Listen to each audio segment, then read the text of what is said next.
Hey guys, this is Varun from Guiding Tech, and yeah, I've been reading the comments. I know you all haven't really liked this look of mine, so today I got some backup. Check this out. Ta-da! Better? No? You don't like it? Okay, I got another option.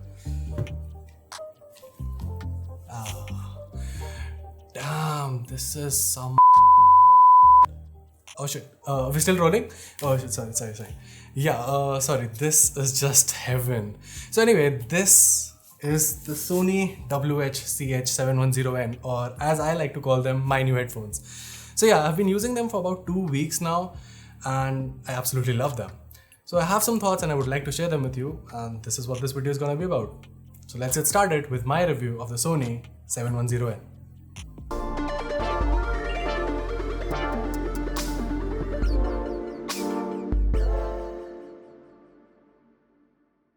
Okay, so first things first, the design. Now, right off the box, when I took them out, I looked at the design, then I looked at the price tag, then I looked at the design once again, and I was like, nah. And it's not what you think. I mean, these do not match the price, at least in terms of look. And I know the brand's probably gonna hate me for this, but I have to be very blunt. I've seen better looking headphones, even from Sony, at half the price tag. But that's just from the first impressions. When I put these on, my impressions just changed from 0 to 100. I mean, these headphones are absolutely amazing and they feel so comfortable on your head. The lightweight, the super comfortable, and the cup around it is so damn soft that you'll absolutely fall in love with it. I'm not kidding when I say that I've had them for 5 hours straight once while testing them, and my ears felt like nothing was on top of them. They're so lightweight and so comfortable that you can have them on your head for all day long without any issues. Now around my neck, once again the design is kind of a letdown. See, it may look good, but it feels tight, especially around my cheeks and this specific area. Now I know I've gained some lockdown fat, but that's not an excuse that I'm making. I mean, literally, this feels a little tight here.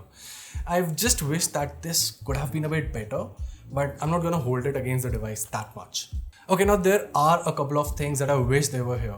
So for starters, these do not collapse. See, the cups, they just swivel and that's it. They do not collapse. I mean, how do you expect me to actually carry them? Because there's no provided sleeve or a travel case either. Certainly, you do not expect me to carry them around my neck because, like I said, it's not that comfortable. But I do like the fact that you do get a Type-C port here. So, you can just enjoy that Type-C life and just use one charger to charge your smartphone, your MacBook if you have one, and your headphones. Now, more on the design front, the controls are easy to access. You still have the physical buttons, no touch gestures, but I'm not really complaining. You get the volume rockers on the right side with a play pause button in between. Now you can actually hold on to that to trigger the assistant on your smartphone too. Following that is your noise cancellation and ambient sound control, which is super easy to access. I'll get to how it performs in just a bit, but moving on with the design, on the left side, you get the 3.5mm headphone jack followed by the USB-C port and the power button. Now I think my favorite part here is that you can press the power button for a second, it'll tell you how much battery is left, which is a nice touch. So yeah, overall I would still rate this thing an 8 out of 10. Now it does miss out on certain things, but at the end of the day, for me, what really matters on the design is how the headphones rest on your head. And in that specific front, the headphones are aces. Okay, so I said that I've had these on for 5 hours at a stretch, right? Well, that's the max that I've pushed them in one go. Now, hold on, I'm getting at something, so just wait till I finish this point. See, the thing is, I've been testing them rigorously, and when I say rigorously, I mean literally rigorously over the past 2 weeks, streaming my audio on and off, for an hour or two at some times, and all of that has been on Bluetooth, except for that one time that I tested them with my PC on USB, but apart from that, everything has been on Bluetooth. Now, the brand claims that you can actually get 35 hours of battery life with ANC on. And let me tell you, the thing with me was when I got these, I took it out of the box, wore it once, charged at max, and since then, I haven't charged them. I literally haven't charged them for 2 weeks and they still have about 80% of juice left. And that in itself is great. So you know how when you connect your smartphone to your Bluetooth device, your smartphone nowadays shows this notification of how much battery life is left? So the thing is, when I connected my Sony headphones to my phone, for the first 4 days, I did not see any notification of that sort. It always showed 100%. And for a moment I was like, okay, my phone is acting a little buggy. On the 5th day, it finally showed a battery drop, and I was like, finally. And you know how much the battery dropped to? 95%. That's all. So in terms of battery life, this is a battery champ. But now let's talk about the most crucial part about the headphones, the sound signature. See, in a nutshell, it's actually pretty good. In a couple of more words, it's the traditional Sony sound signature that you expect from Sony headphones, and it's great. In more words, hold on, let me get my audio logs. So the 30mm drivers here actually perform really well, especially if you know how to slightly tune your music. Right out of the box with ANC enabled, Hyperreal by Flume sounds amazing. Now there is good isolation around the stage, and you can clearly hear each beat track has its own little corner. The same can be experienced better with something like Wish You Were Here by Pink Floyd. Now it takes a special pair of headphones to actually put you in that zone where you lose yourself to that soulful music, and the 710N can actually do that. Now listening to Stone Cold by Machine Heart, you can actually feel the soft bass around. It's not as thumping as I would have liked it to be, but then again you can see that it's natural bass and not something amped up. Add to that the fact that with ANC usually your sound quality takes a hit and your lows get enhanced a bit. But with these headphones, your ANC does not really affect your sound quality, which is another plus point. Now having had a taste about soft bass, I was keeping my expectations pretty clear and pretty decent when it came to full-blown bass. Thankfully, Sony did not disappoint on that front. The 710N offers decent bass where you can actually hear the vocals as well. The super low bass of Favor by Skrillex is well complemented by the headphones, and the best part is that even on high volume, the audio does not distort. Now moving on towards high notes, I have to say I was kind of let down. See, it's not like the sound is bad or anything, it's just for some reason the headphones prefer to amp up the background noise a bit more than the vocals itself. So for normal songs, it's not bad, but when it move on to more acoustics versions, the vocals feel a little let down, which at least in my opinion is not that good.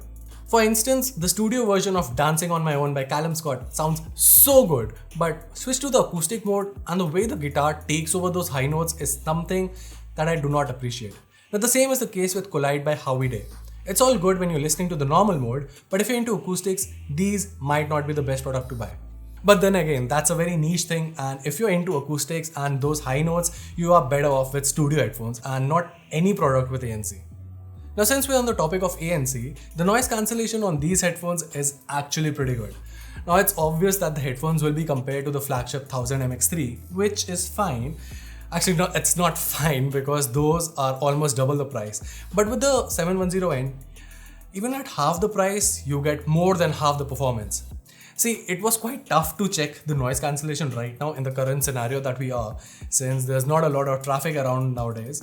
And if you're testing it at home, turning on the noise cancellation basically means turning your head around, seeing your mother waiting and scolding you for not hearing you when she was calling you from the other room. Okay, so the way I tested these was I started playing a song on my PC in one corner of the room. I started playing another song in another corner of my room with the Echo Dot. And then on the third corner, I played a podcast on my Google Home Mini. Finally, I sat in the middle of the room, turned the ANC on, and I started to see if I could actually hear the song well. And guess what? Even in the lowest of lowest volumes, where it's just a guitar chord playing at the softest beat, I could actually hear the song easily without getting distracted by the noise. See, the way ANC works is that it automatically adapts to the noise playing in the background. So I have to say that the noise cancellation on these is pretty good. Now I've had a taste of the 1000MX3s and I know that obviously that is in a class apart. Even the Bose QC 3.5 are next level. Those two are like the flagship king, and I'm not saying that these can compete with them, but it's pretty much that you get what you pay for. Actually, you get more than what you pay for. And that's pretty much the review. See, the 1000MX3 owns the throne, and with a price tag like that, it better.